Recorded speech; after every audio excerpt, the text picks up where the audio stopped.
Assalamualaikum warahmatullahi wabarakatuh. Saya Indra Uno, pegiat sosial khusus di kewirausahaan.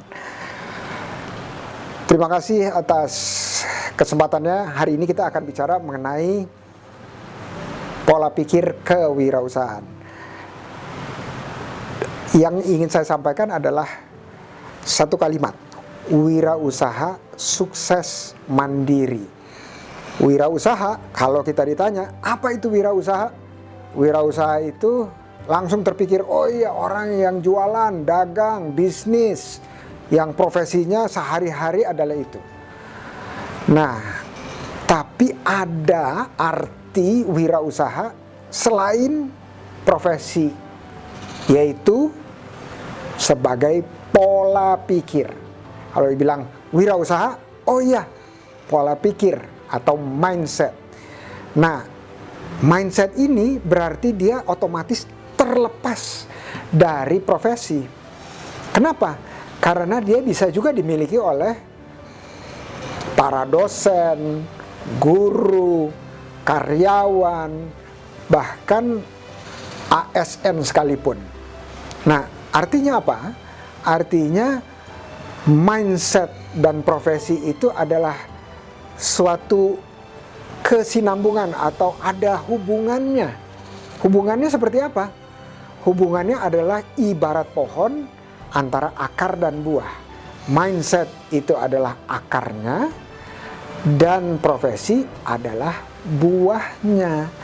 Jadi kalau kita ingin sebuah pohon itu berbuah lebat, berbuah terus, artinya akarnya harus tepat dan terpelihara. Nah, itulah hubungan antara mindset dan perilaku. Jadi kalau kita ingin menjadi seorang wirausaha, apalagi wirausaha yang sukses, itu fokus pada mindsetnya atau pola pikirnya. Kemudian kata mandiri itu adalah tujuan dari wirausaha, yaitu mandiri untuk menghidupi dirinya sendiri. Dan mandiri ini sering saya sebut sebagai merdeka secara finansial. Dan ada satu lagi kata, sukses. Sukses adalah ukuran atau kondisi di mana tujuan sudah tercapai. Jadi wirausaha sukses mandiri, wirausaha, pola pikir tentang wirausaha bertujuan kemandirian dan sampai pada kemandirian atau tujuan tersebut.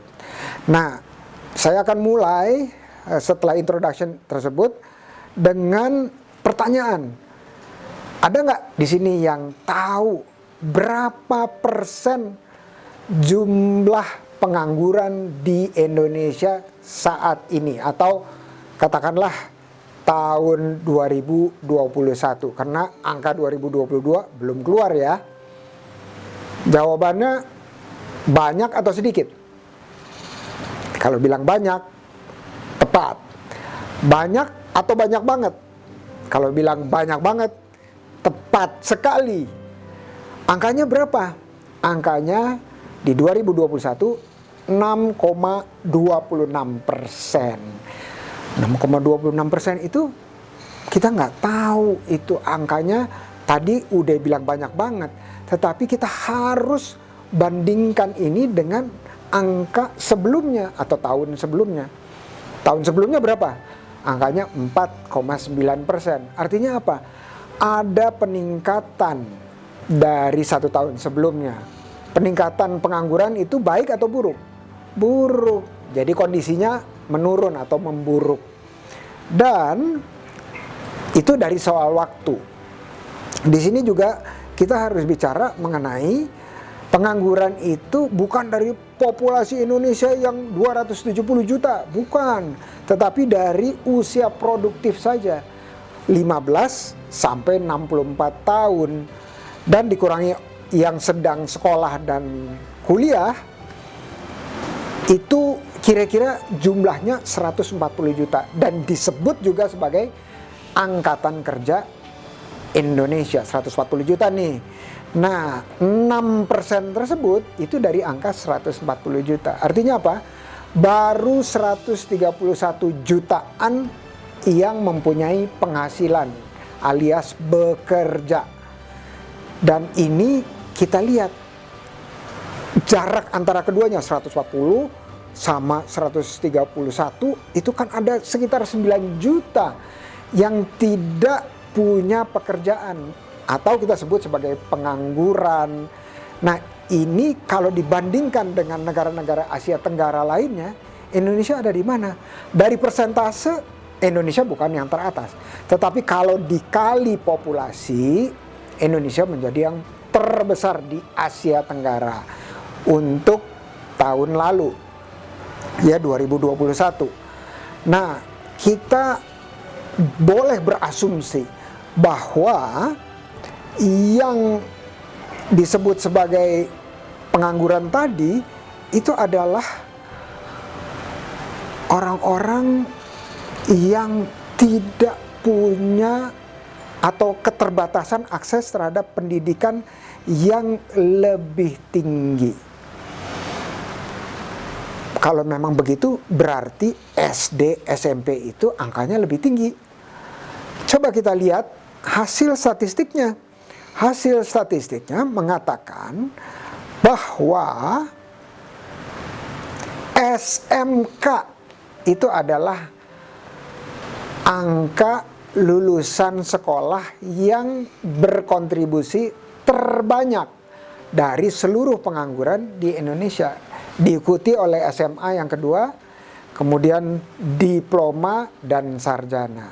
Nah, di sini kita perlu mempertanyakan diri kita sendiri bahwa ternyata sekolah makin tinggi bukan jaminan kita untuk mendapatkan pekerjaan.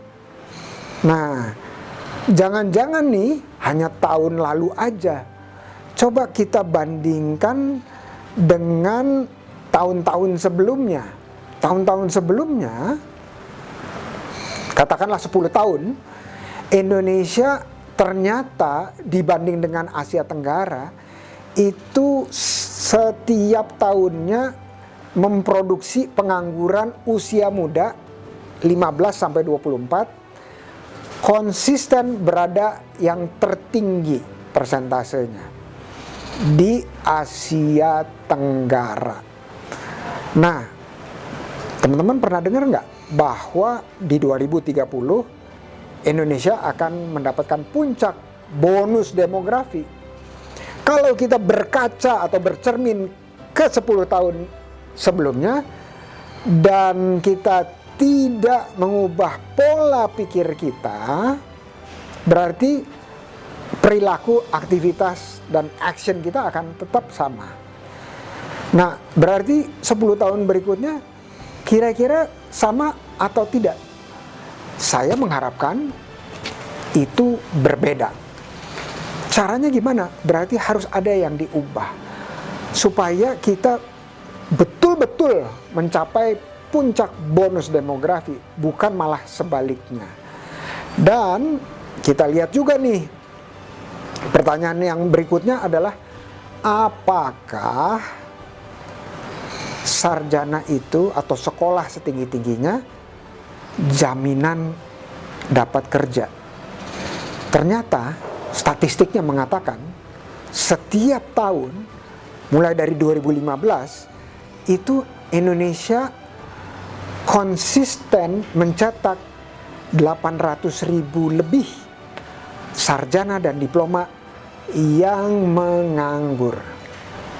Bahkan kalau teman-teman hari ini lulus kuliah dan masuk ke dalam antrian kerja, itu yang berdiri antri di depan teman-teman semua, itu ada 1,2 juta sarjana dan diploma.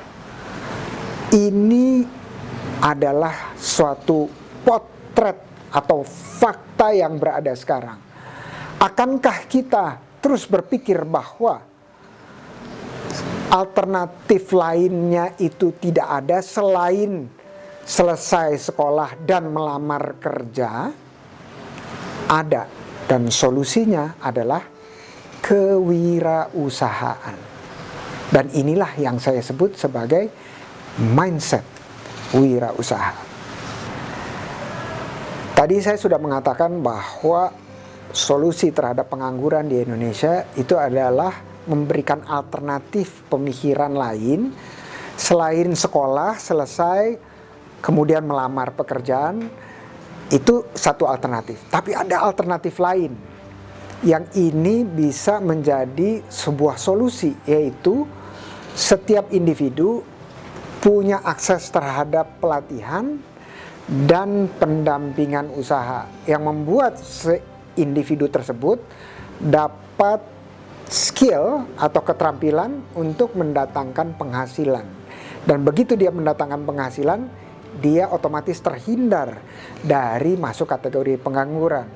Dan kalau dia terhindar dari kategori pengangguran, itu artinya yang bersangkutan telah menciptakan satu lapangan kerja untuk dirinya sendiri. Nah, untuk menjadi seorang wirausaha itu tentunya kita ada standarnya, dan standar yang tertinggi di wirausaha itu adalah wirausaha yang beretika. Nah, wirausaha yang beretika itu harus berdasarkan ada 5 karakter yang saya akan sampaikan satu persatu. Yang pertama adalah yaitu keterbukaan, atau bahasa Inggrisnya openness. Keterbukaan terhadap apa?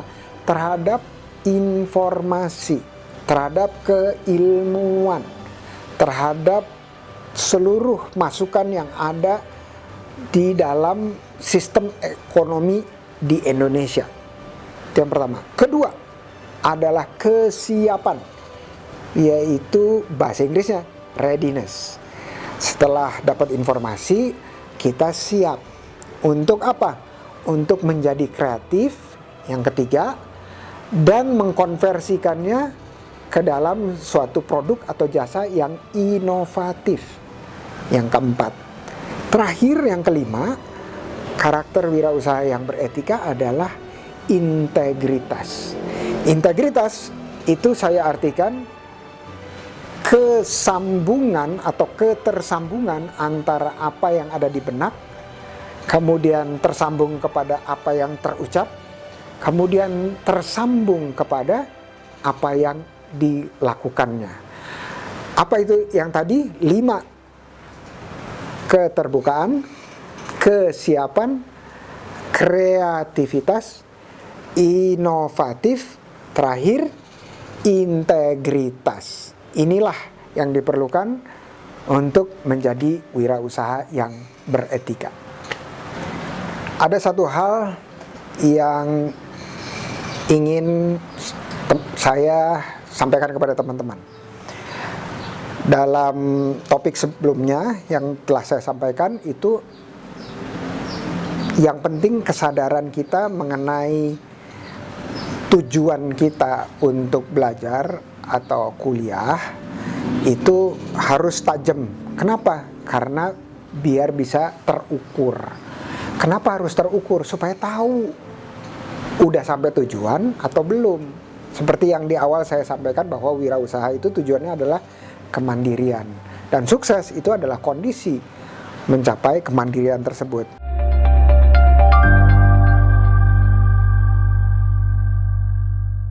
Nah, pertanyaan refleksi yang saya ingin sampaikan kepada teman-teman itu adalah, pertama, kalau kita belajar setinggi-tingginya atau kuliah atau mendapat gelar, apakah itu jaminan kerja atau bukan? Ya, silahkan refleksi.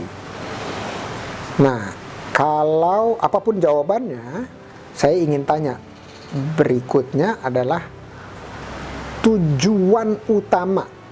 Ya, tujuan itu bisa ada tujuan yang pendukung atau ada tujuan utama. Tujuan utama sekolah setinggi-tingginya atau mencapai gelar sarjana.